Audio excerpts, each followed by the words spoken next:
sabido que la enfermedad no solo afecta al enfermo, sino a la familia entera.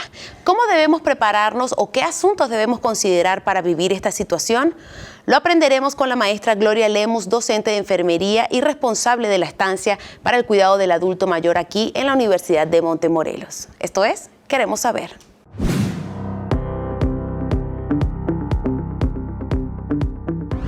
Bueno, una vez más, gracias por quedarse con nosotros en este programa de Queremos Saber. Estamos listos para comenzar. Profe, bienvenida. Muchas gracias, Laura. Estoy feliz de estar en este programa. Qué bueno, qué bueno. Y vamos a hablar de un tema hoy, profe, que quizás nos puede tocar de cerca, pensaría yo que a la mayoría de quienes nos ven, ¿no? Y de nosotros. Porque vamos a hablar de los enfermos, las personas que quizás a veces requieren de algunos cuidados. Pero pudiéramos hablar de cuidados que se requieren después de una cirugía delicada, quizás que requiere de meses de reposo, de atenciones, de cuidado. Podríamos hablar del resultado de un accidente, de una enfermedad quizás terminal o de una enfermedad grave que requiere mucho cuidado, pero que hay solución. Sí. Entonces, frente a esta situación, profe, ¿cuáles son, qué es lo que genera esto en la vida de la persona que recibe esta noticia del enfermo? Sí, mira, Laura, definitivamente el ser humano no está preparado para cualquier incidente de la vida. Realmente las situaciones que tú estás comentando son de la vida cotidiana, pero ¿qué con aquella persona o la persona que va envejeciendo? También tiene que ser preparado, ¿verdad? Tanto la familia tiene que estar preparada para esa persona que está pasando a una etapa de envejecimiento y que lo va a imposibilitar para hacer sus funciones. Y que al igual que un enfermo requiere de cuidados especiales, atención especial. Entonces, ¿qué es lo que agregando entonces esta situación también, profe, ¿qué es lo que cambia en la vida de estas personas? Definitivamente, si vamos a hablar de la persona que está enferma, cambia su estilo de vida, cambia su vida laboral. Si es algún accidente y si es padre de familia, pues definitivamente va a afectar a todo el núcleo familiar, ¿verdad? Sí. Va a afectar también si es una madre soltera, cómo va a sustentar a sus hijos. Cambia emocionalmente. Ya no estoy para realizar este trabajo, ya no, ¿quién va a mantener a mi familia? Empieza una serie de acontecimientos psicológicos, fisiológicos, emocionales, sociales, la gente se va retrayendo, entonces sí afecta dinámicamente el círculo familiar. Ahora específicamente, ya que usted ha introducido esto, profe, específicamente en los roles o la dinámica, porque una cosa es que, pues, lo que siente la persona internamente, ¿no? Como lo mencionó usted, emocionalmente y demás. Ahora, la dinámica en la familia. Le comento, profe, una experiencia que tuvimos nosotros en mi familia. Tuvimos que tener cuidados de mi abuela materna, mi abuelita. Ella ya murió, pero ella tenía diabetes y demás y ya no podía vivir en su casita sola, así que la trajimos a vivir con nosotros. Entonces, pues requería cuidados especiales. Teníamos que, pues, bañarla, alimentarla, y pues cada uno de nosotros tenía su rol, ¿no? Nosotros estábamos en el bachillerato, lo que se llama la prepa acá en México. Pues mi papá daba clases, mi mamá estaba en el dormitorio, cuidaba de las señoritas internas, o sea, cada uno tenía como su papel. Pero entonces esto llegó a nuestra familia y pues de alguna manera nos cambió un poco, pero quiero que más ampliamente usted nos hable sobre cómo cambia la dinámica familiar. Pero esto quiero que lo comente en el segmento que viene a continuación. Vamos a hacer una pequeña pausa ahora y ustedes enseguida regresamos con ustedes. 3 actitudes indispensables a la hora de acompañar a un familiar o amigo enfermo son: empatizar, ser capaces de entender y conectar con los sentimientos del otro. A veces solo basta con que entendamos su dolor, su tristeza o su coraje sin juzgarle. Escuchar, centrarnos en lo que él nos quiere decir. En muchas ocasiones solo necesita compartir lo que está viviendo, narrarnos su historia y verbalizar su forma de vivir la enfermedad para sentir que no está solo. Respetar. Cuando la enfermedad se complica, es posible que el paciente tenga que tomar decisiones de vital importancia sobre si someterse o no a determinados tratamientos, cambiar su estilo de vida, etc. Es necesario darle la información y ofrecerle nuestra opinión, pero respetando al máximo su voluntad y apoyando su decisión. Ya estamos de regreso, profe, para que usted nos comente ya luego de que hemos visto que esto realmente es un choque fuerte. ¿Cómo cambia la dinámica familiar? Sí, la dinámica familiar se ve afectada desde que llega el enfermo a tu casa. Ahora, si papá y mamá trabajan y el niño está enfermo, ¿quién se va a hacer cargo del niño? Ya sé. Empiezan las ausencias de trabajo, empiezan el sueldo no viene como venía, empieza a haber un desajuste, ¿verdad? De que yo me quedo, tú te quedas, o simplemente le pagan a una persona para que cuide a ese enfermo, ellos llegan, se van, ¿y qué pasa? Sigue el trabajo en casa. Entonces empieza una serie de acontecimientos en donde se ve afectada toda la dinámica familiar y puede ser tan grave que pueden ocasionar hasta divorcios, porque si es la mamá o mi suegra, ¿verdad? O mi consuegra, entonces yo me hago cargo de mi consuegra y llega un momento en que ya no puedo yo con la situación porque yo estoy trabajando. Claro. Y tengo que también llegar a ver a mi consuegra. Entonces, seguir trabajando, por así seguir decirlo. Trabajando doble y también afecta a los hijos, Laura. Los hijos necesitan también la atención de los papás y ya no hay esa atención. O sea, los papás empiezan a enfocarse en la situación del familiar enfermo y los hijos se van dejando. Y la atención también se va afectando, ¿verdad? Claro que sí. Más adelante vamos a comentar esto para que nuestros televidentes sepan. Vamos a hablar de cómo podemos lograr este equilibrio, ¿no? Pero en este momento quisiera que comentara, profe, cómo hacer para nosotros lograr una empatía con esta persona que está padeciendo esta enfermedad. Porque quienes lo cuidamos, pues no somos los únicos que sufrimos, o sea, la persona es directamente quien está padeciendo la enfermedad o el reposo por mucho tiempo o X. ¿Cómo logramos hacer una empatía con esta persona, tener empatía? Sí, mira, hay diferentes situaciones de enfermedad. Hay enfermedades en donde posiblemente está postrado en cama al 100% y no puede hacer nada la persona. Pero hay enfermedades en donde al enfermo lo capacitamos o lo podemos capacitar para que nos ayude, involucrarlo a él en su mismo cuidado, porque no es posible que toda la carga se venga a la familia. Ese es un lado, ¿verdad? Que el paciente también colabore con el cuidado, con su cuidado. Pero no solamente es la familia cercana, también hay familia externa. Entonces se puede armar grupos, ¿verdad? Me toca este día a mí, el martes te toca a ti. O sea, es rolarse, porque si es el papá o la mamá y tienen hijos, pues los hijos también pueden ayudar al cuidado de sus padres, ¿verdad? Claro adaptar a todo mundo, o sea, es una situación que involucra a todo el núcleo familiar y hay que hacer un rol. Los impacta a todos y todos tenemos que colaborar. Tienen que colaborar, entonces, exactamente. Pero entonces, ahora hablando de las personas que lo cuidan, imaginando que también se van a involucrar más familiares, profe, ¿qué consideraciones tenemos que nosotros tener en cuenta, física, emocionalmente? Sí. Mira, antes que te conteste, te voy a dar un ejemplo. Nosotros tuvimos una paciente, yo soy la responsable de la estancia y de la agencia de cuidados a domicilio, y me llamó un día una chica y me dijo, quiero que vayas a que le des la atención a mi suegra. Fuimos, estuvimos platicando con ella para cuidar al esposo, pero ella se resistía mucho. No, dice, yo quiero cuidar a mi esposo. Profe, te voy a interrumpir en este momento. Vamos a dejar la historia en suspenso. En suspenso, claro que sí. Vamos a ir a una sección de noticias y enseguida vamos a regresar para continuar con el desenvolvimiento de esta historia.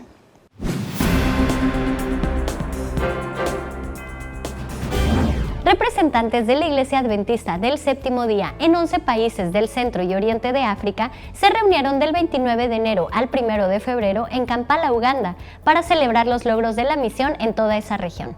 El programa, titulado Misión Extravaganza, se llevó a cabo en el Estadio Nacional Nelson Mandela en Ambule.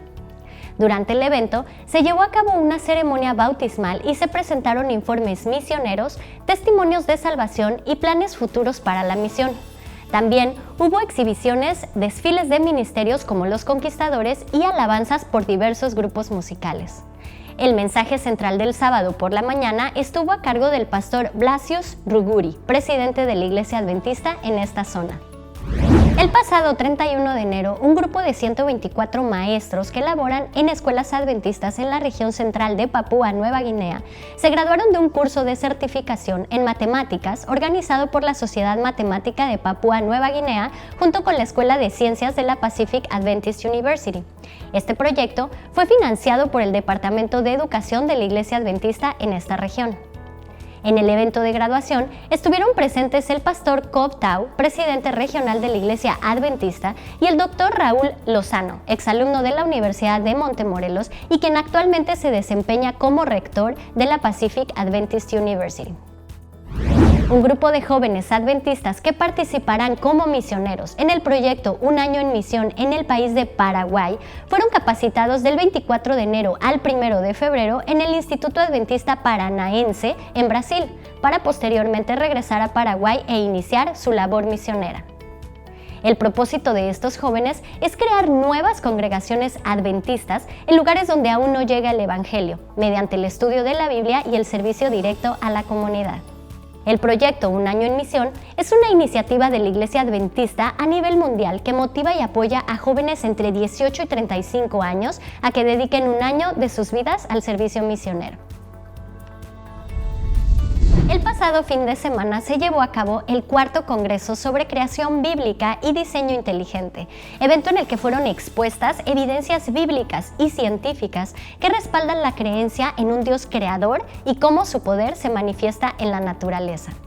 Uno de los ponentes invitados, el Dr. Leonard Brandt, docente en la Universidad de Loma Linda, compartió evidencias que descartan la cosmovisión secular que sostiene la idea de la existencia en la Tierra por miles de años, en comparación con la cronología corta de la vida que sostiene la cosmovisión cristiana.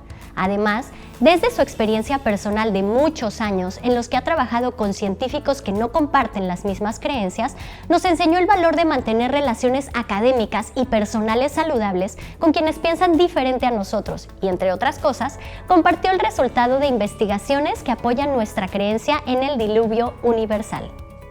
Por otro lado, la doctora Susan Phillips, directora de la Escuela de Ciencias de la Tierra y Biológicas en la Facultad de Medicina de la Universidad Loma Linda, explicó el origen de la cosmovisión bíblica y cómo, a pesar de no ser un libro de ciencia, la Biblia contiene coherencia y precisión al dar respuestas a las preguntas, e invita a profundizar en comparación a la cosmovisión secular que atribuye el sentido al tiempo y al azar, y dio herramientas que la ciencia y la Biblia proveen para mantener firme nuestra creencia en la creación. Además, nos introdujo en el conocido debate sobre la evolución contra la creación, afianzando la convicción de que somos parte de un plan y no del azar. El Congreso ofreció un espacio para la reflexión sobre la interacción entre la ciencia, el arte y la teología, y el análisis del conocido fenómeno llamado variación biológica. Quienes acompañaron este estudio fueron los maestros Arnold Jiménez, artista relacional, y Adolfo Montalvo, docente de pregrado y posgrado de la Facultad de Educación aquí en la Universidad de Montemorelos. El doctor Luciano González abrió la reflexión sobre la existencia de la fe frente a la muerte entrópica, siendo este uno de los posibles estados finales del universo. El doctor González es director del Instituto de Investigación en Geociencias de la División Interamericana, que junto a la Academia de Ciencias de la Universidad de Montemorelos organizaron el Congreso. Ante la conocida epidemia mundial del nuevo coronavirus, nuestro campus ha tomado precauciones, reforzando las medidas higienodietéticas que promovemos diariamente para el bienestar general. Aliméntate sanamente, hidrátate de agua pura, duerme 8 horas diarias, actívate diariamente y practica acciones higiénicas. Síguelas para reforzar tu sistema inmunológico. Para conocer sobre estas y otras noticias, visita nuestro sitio web noticias.um.edu.mx. Esto ha sido todo por las noticias. Regresamos a la entrevista.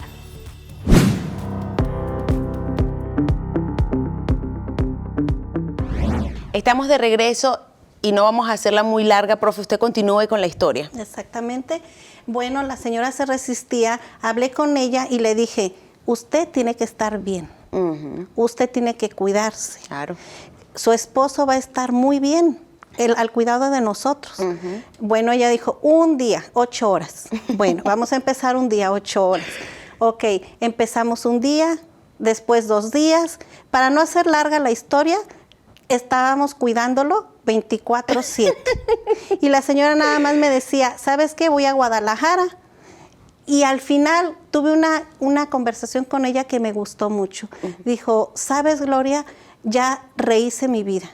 No salí a caminar, no salí a charlar con mis amigas, me estaba yo no tenía vida. Enfocando en mi esposo. Entonces creo que la situación de tener empatía, y si hay cuidadoras o enfermeras que asistan a las casas a cuidar a los enfermos, la familia no debe de resistirse. Claro. No debe de resistirse. Es la misma empatía que le va a dar la cuidadora como la familia. Ahora, profe, ya digamos resolvimos quién puede cuidar a la persona, bien sea nosotros mismos, una persona externa.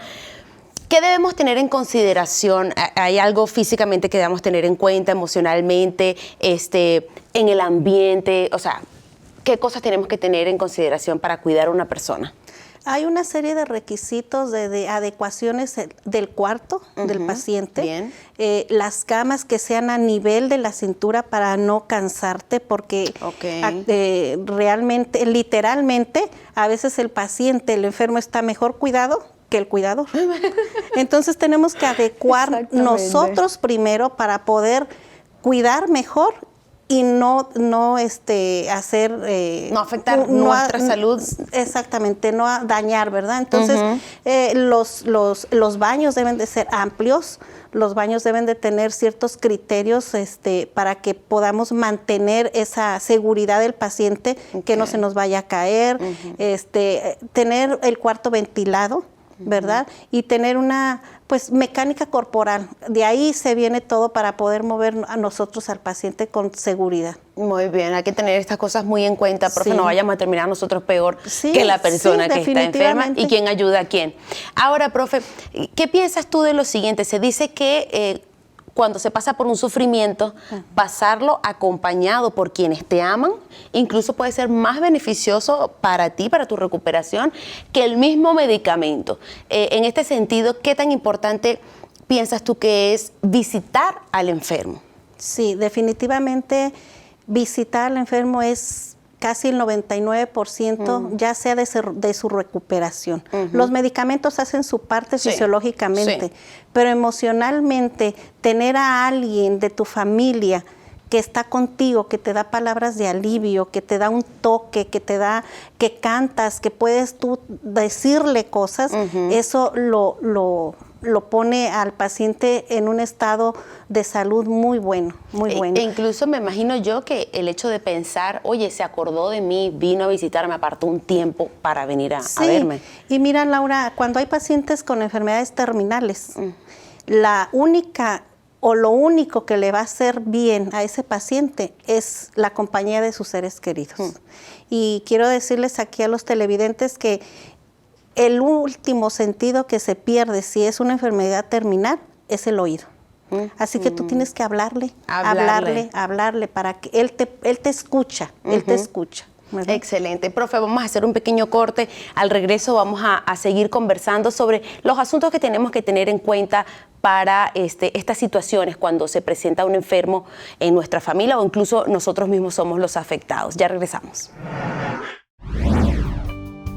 El curso de formación para visitación a enfermos que ofrece gratuitamente la UM Virtual de la Universidad de Montemorelos, con duración de 15 horas, provee herramientas, consejos y sugerencias para llevar a cabo el Ministerio de Visitación a los Enfermos de manera apropiada y exitosa, buscando ser de bendición para el enfermo y para las personas que lo cuidan. El curso enseña a tomar en cuenta detalles importantes antes, durante y después de la visita a un enfermo, logrando prevenir acciones y palabras que puedan incomodarlo, para lograr llevarle ánimo y consuelo, tomando en cuenta el lugar, la condición física, espiritual y la edad del enfermo. Estamos llegando a la parte final de esta entrevista con la profesora, pero antes de irnos quisiera que usted nos comentara ya en resumen de todo lo que vimos a lo largo del programa, algunos tips que pudiéramos nosotros tener en cuenta para esta situación cuando se nos presenta de que tenemos un enfermo en la casa, somos nosotros. ¿Qué podemos hacer? Tips. Sí, primeramente les quiero decir que cuiden su salud. Bien. Es muy importante que duerman, ¿verdad?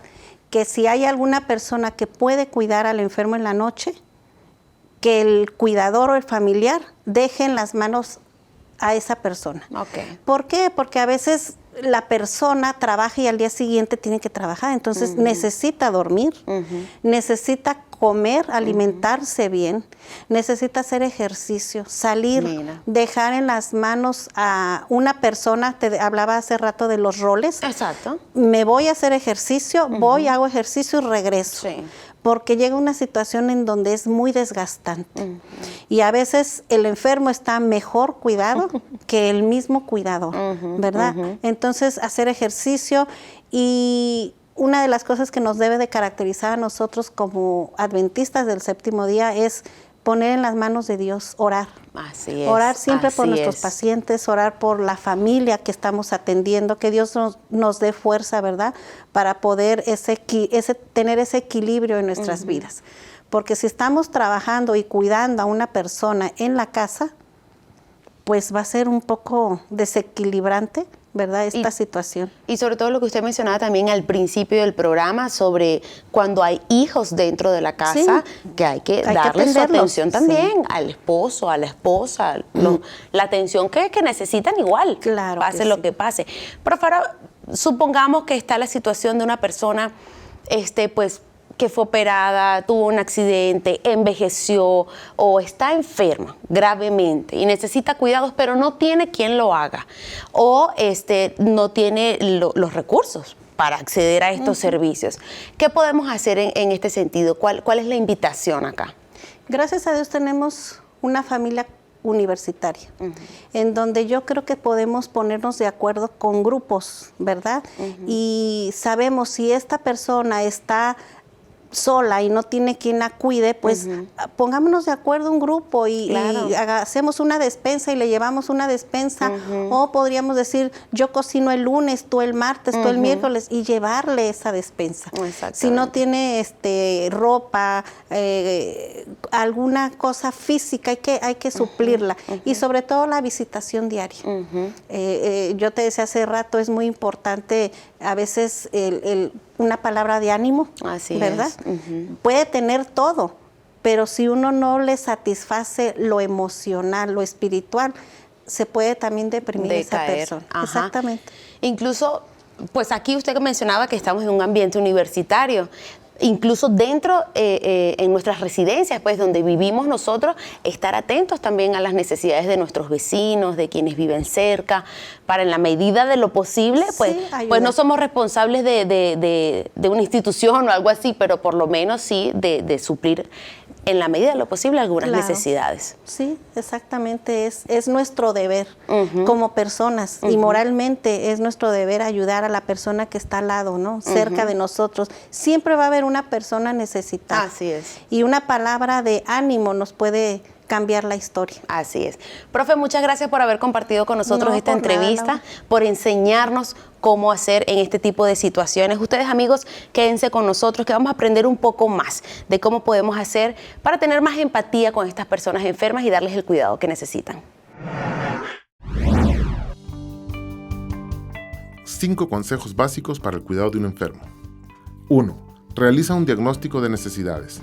Enlista cuáles son las necesidades de tu familiar en todas las áreas, así como los recursos con los que cuentas para hacerles frente. Esto te ayudará a organizarte mejor y establecer prioridades en tu gasto mensual. 2. Haz acuerdos familiares. Cuando un familiar se vuelve dependiente, es necesario llegar a acuerdos familiares respecto a las responsabilidades que tendrá cada integrante de la familia. Si el proceso resulta difícil, se puede acudir con un profesional que pueda orientarlos para hacer que el proceso de adaptación y cambio en la dinámica familiar sea positivo y constructivo. 3. Establece un plan de seguridad. Haz una lista de algunos factores de riesgo para tu familiar enfermo y toma acciones al respecto. Uno de los mayores peligros son las caídas. Quita obstáculos, tapetes y mesas frágiles en donde se pueda tropezar. También debes adecuar ciertas áreas críticas como el baño, instalando barras para sostenerse y colocando tapetes antiderrapantes. 4. Lleva un registro de los medicamentos. La persona que cuida enfermos debe ser responsable de la administración de los medicamentos, apuntando horas y dosificación en la que se deben consumir. 5. Ayúdale a mantenerse física y cognitivamente activo. Hay que prevenir la inmovilidad y los trastornos de memoria. Podemos promover la actividad con una simple caminata diaria, hobbies como armar rompecabezas, sopas de letras o crucigramas, y actividades dentro del hogar que motiven a su familiar a continuar con una vida lo más activa posible.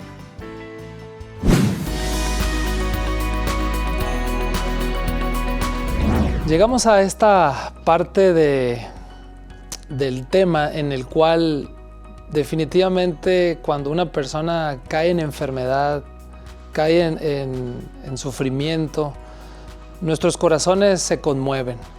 Yo no sé si has pasado por una situación donde ahora tú tienes que atender al enfermo, pero definitivamente la dinámica familiar cambia, las circunstancias cambian, tanto para la persona que está postrada como para la persona que está atendiendo a esa persona. Pero en la palabra de Dios encontramos un texto en el cual nos habla acerca de Job y de los sufrimientos que él padeció. Y cuando sus amigos supieron que él estaba enfermo, dice que vinieron para consolarle.